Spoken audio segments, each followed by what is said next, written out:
Okay, everyone. Hoop here, just working on a theory right now, and we're going to call it Hoop's theory of unicorn power, and not unicorn, unicore, because this is about a unicorn.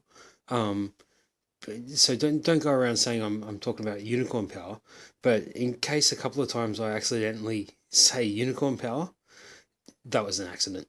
Okay, but I'm going to borrow mostly from Newton's theory of gravity because unicorn power actually works exactly.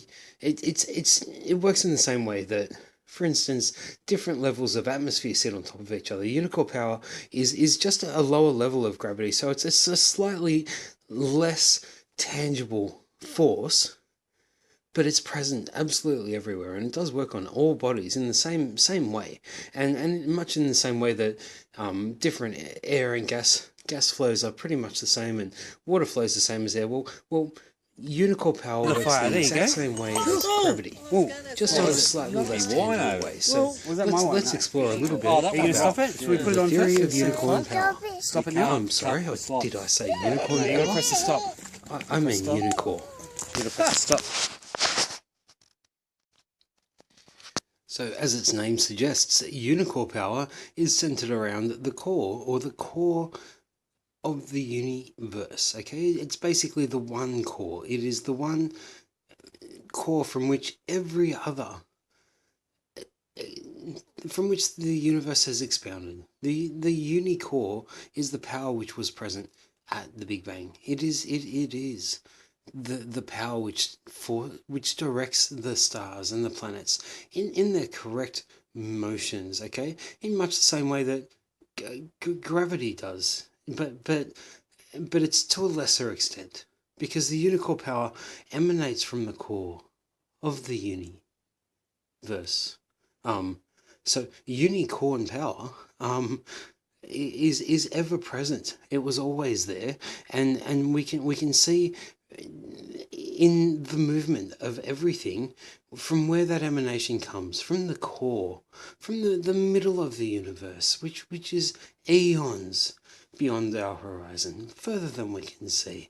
And for us on our little spinning globe, affected by gravity, the gravity of our own globe, and the gravity, of our sun nearby to us, it's good to know that the unicorn power governs the movement of that gravitational pull and governs the travels of our stars. Unicorn power is beautiful in its esoteric nonsense, in its wonderful systemic functionality, in the way that everything seems to move in the cycles, the universal cycles of unicorn power. So, Wednesday, I'm August sorry. 5th, I've done it again. at exactly Of the 12:26 unicorn a.m., so power, just past which is midnight. beneath the And gravity, there's the moon, which 3/4, fundamentally directs the and flow of lit gravity, from the bottom. in the same way that the stream must emanate from the spring. Such is the unicorn.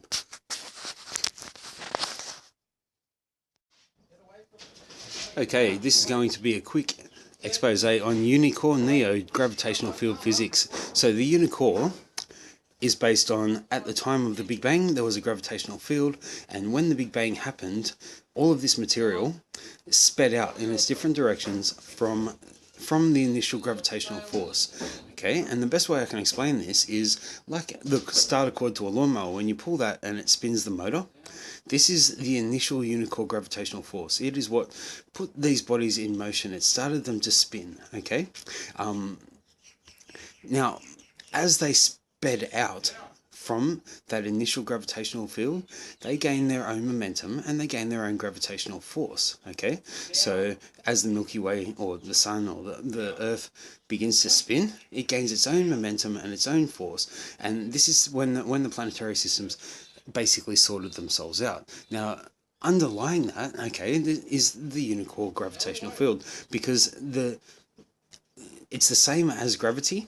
It works by the same laws, but it is the reaction force. It's the opposite to gravity. Whereas these bodies now have their own momentum and their own gravitational fields, there is still a force of gravity acting upon them, which is from the center of the universe, which is working in every direction outwards, still trying to draw those bodies back to the point where they were before the Big Bang. And the thing is that the more that action works upon these bodies, the more that they spin away from it. And that is why it's a reactionary force. It is the complete opposite of gravity, because that's why for us being, quite a far point from the center of the universe, it's an undercurrent. Exactly. The unicorn neo-gravitational field is an undercurrent compared to our own gravitational fields, compared to the gravity of the sun and of our own solar system. But it is still there, still acting, and trying to call us back, although actually spinning us further and further away. And so if you look into black hole physics, this is how black holes, for instance, may have been formed, is the idea that before the black hole there had to be a gravitational field. There had to be something that began to suck things into it. And that is the unicorn neo gravitational field physics. So I postulate in the unified core neo-gravitational field theory that the Earth's gravitational field and the Sun's gravitation, everybody's own gravitational field, is actually a reaction to the universal core gravitational field. And I postulate that this core field is responsible for the interference in, for instance, nebulae with waves. The strong gravitational field there actually slows down, for instance, radio and light waves, although it's not at a black hole point yet. Okay, so what you're seeing is the formation of black holes, and it's a tearing, it's an interplay between the unified core gravitational field and the gravitational field which is in existence at that point in the universe.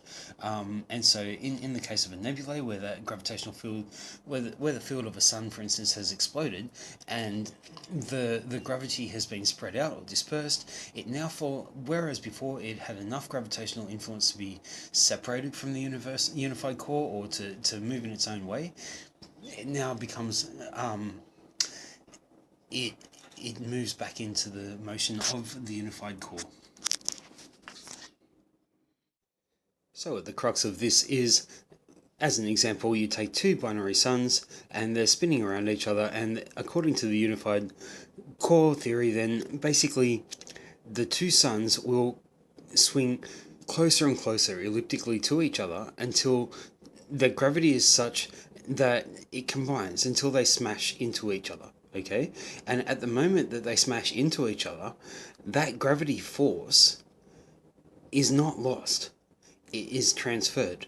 Okay, and it re-enters in an etheric sense, it rejoins the unified core gravitational field. So whereas it was a single base, or a single it was a point where two bodies gravitationally were influenced by each other and were spinning separate to the unified core, when they mesh, and when they've outspun their gravitational force and they come together, or when that gravity plays out at its hand, then the force, not only is the explosive force of those two star systems crashing together, but there is also a gravitational energy which is remnant, which is not lost, it is still there. And so I propose that remnant gravitational energy swaps polarity. Basically, it goes back to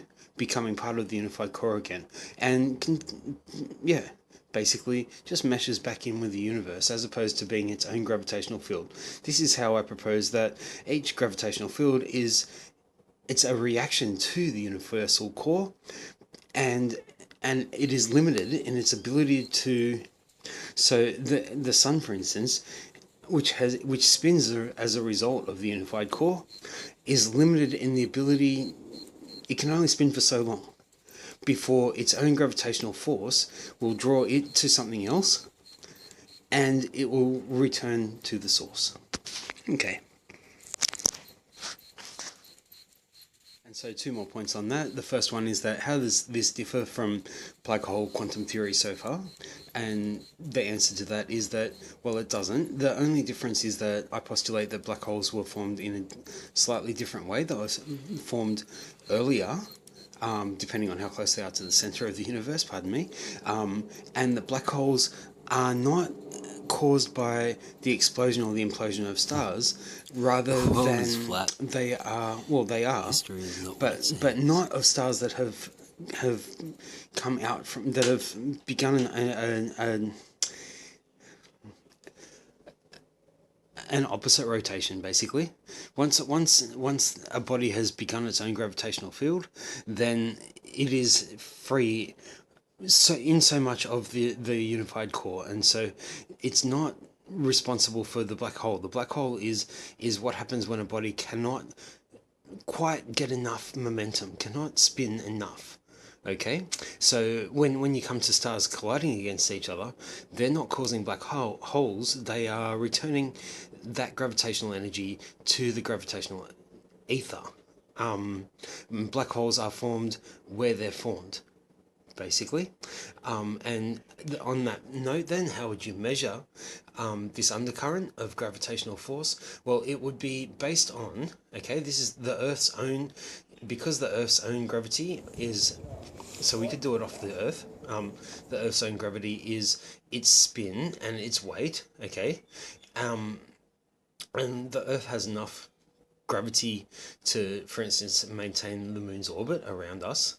Then you can understand that gravity, that spin, was initiated by something. And you could say, well, that was initiated by the sun, but it's still the chicken and egg. One of them had to begin, something had to spin them. And so that's how you measure the initial undercurrent gravity, okay? The gravitational force that was required to cause that reaction, to cause the Earth's gravity. And because of the distance that the Earth has traveled since that was begun, then the gravitational force has lessened. The Earth's own gravity has gained momentum, and the gravitational core force has lessened in its tugging power. Okay, and it is Fire, still there you go. causing us to rotate the opposite way to Be wine over. But was that my wine? it's not causing Oh, us that to. Are you gonna stop it? to- Should we put it on first and see the fire? Stop it now. Okay, it's basically spinning us. No, you gotta press the stop. So press not pardon me, not the opposite way. Might have to redo that one now. So the way that you would work it out or calculate it would be based on the weight of the Earth and our current gravity, and then to work out the undercurrent gravity value, which would be based on how far away from the core center of the universe we are. And then, of course, the time, so over the 4 billion years since the Earth was formed. Okay, so in 4 billion years we've travelled yay distance, and our gravity, the Earth's gravity force, has pretty much maintained its momentum over that period. So this means that as an equal reaction, as we've travelled away from the core gravitational force has lessened. Okay, and that would be proportional to the distance we've travelled. So the way you would measure that would be the Earth's present gravitational field, or the Earth's initial gravitational field, at the point where the Earth was formed, and then 4 billion years later, the Earth's gravitational field, which is the same, or maybe slightly more, okay, and the distance it has travelled, and then to subtract those two figures, you would arrive at the initial gravitational force that was used to spin the Earth and the resultant gravitational force, which is minimal, over the distance from the center of the universe that the Earth has travelled. And so that would then give how much that